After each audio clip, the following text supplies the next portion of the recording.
Shalom and welcome to 2 Minutes of Torah. This year is entitled Rav Aviner's Opinion on Techelet. Shalom Aviner, Rosh Yeshiva of Torah Kohanim in the Muslim Quarter, the Chief Rav of Beit El, great rabbi, great leader in the Dati community. And he says the following regarding Techelet. He has 3 points. We'll go through each one. I have a separate shir on each one. He quotes the Soloveitchik dynasty as saying you need a Mesorah in order to have Techelet. So first of all, just regarding that point, to respond to that point, we did learn there's a machloket what the Soloveitchik dynasty holds. Rav Soloveitchik himself does maintain you need an Orah Mesorah in order to go ahead and have Techelet. Therefore, all the proofs in the world won't help because you need a tradition, ish mipi ish. We did respectfully say to the Rav's position, where's a Mesorah that shows us that you need a Mesorah? Where in the Gemara does it say that? You cannot recreate the Techelet and from the Chayla zone based on new evidence. Rav Yashu says that you don't need a Mesorah, just that the Brisker said that the fact that the rabbis knew about the squid, that the Regina Rebbe spoke about, it says that if it's a Mesorah saying that's not the right one. Okay, so that's point number one. He's going Rav Aviner like Rav Soloveitchik's understanding of the Brisker dynasty, which is fine.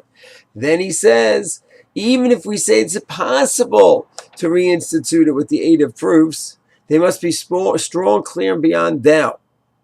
The proofs related to the Muriks are not 100%.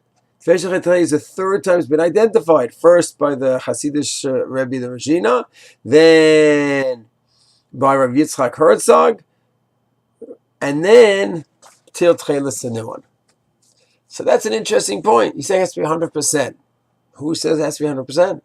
Why not say that based on the research today, this is the best we have, and therefore let's try it. If we get the mitzvah, amazing. And if we don't, what's the loss?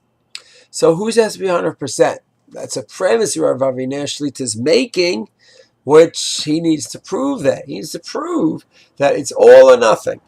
And the fact that they tried 100 years ago, Regina, and then it's been, quote, disproven. Regina Hasidah till this very day are still wearing it.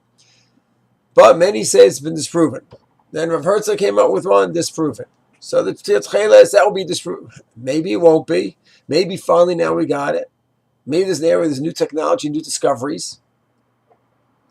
So the idea, the premise, it has to be 100%. Else we don't do it. That needs to be analyzed.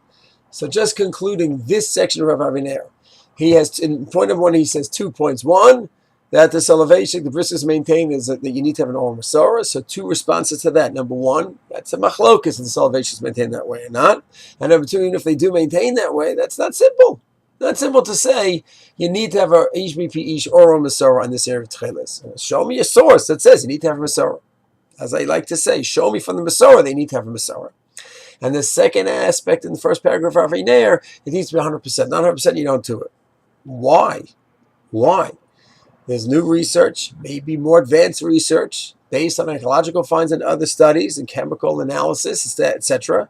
And therefore, we have a much better chance of it. It's not 100%, let's say. Therefore, what? So Rav Aviner would need to support and show why it's all or nothing.